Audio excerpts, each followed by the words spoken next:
Hi there, welcome to my tutorial on French knots. This is my all-time favourite embroidery stitch. I love it and it features in nearly all of my patterns. For example, here you can see I've used them for plants, on this little branch decoration for blossom, and even for lights on this Christmas tree. Before we get started on the knots themselves, we're just going to make sure that our fabric is really nice and tight in the hoop. It should sound like a drum if you tap it. I've also got my embroidery thread here. I've chosen a really nice pink that's going to pop against the fabric, and of course I've got my needle as well. For our first knot, we are going to use 6 strands of thread. Start by pushing your needle up through the centre of the hoop. Pull your thread through, and we are then going to form the knot by wrapping the thread twice around the needle. So you're going to wrap it round once, then wrap it round twice, and then just push it back through the fabric, really close by but not through the same hole. Keep a little bit of tension on the thread, and then pull it through to form your first French knot.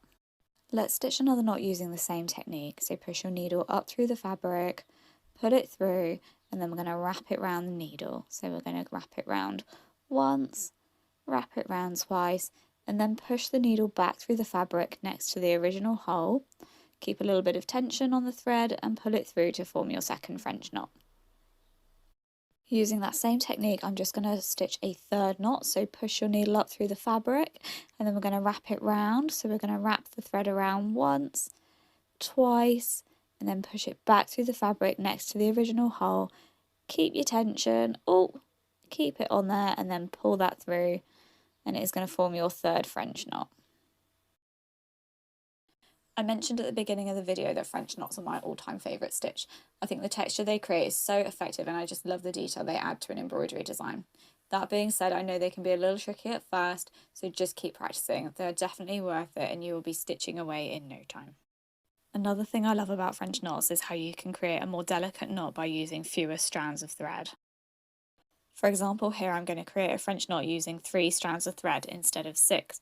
This is using the same technique, so I'm going to pull the thread up through the fabric and I'm going to wrap it around twice. So I'm going to go once, twice, and again I'm just going to push it back through the fabric.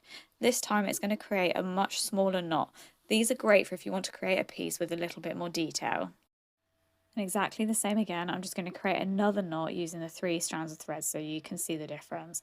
So again, I'm just going to wrap it round twice, so once, twice, pop it back through, and you can see there again it's going to create a nice little knot.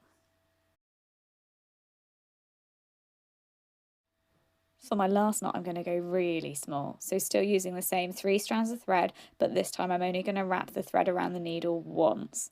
So there you go, wrap it around once, push it back through, and this is going to create a tiny little knot, perfect for adding detail.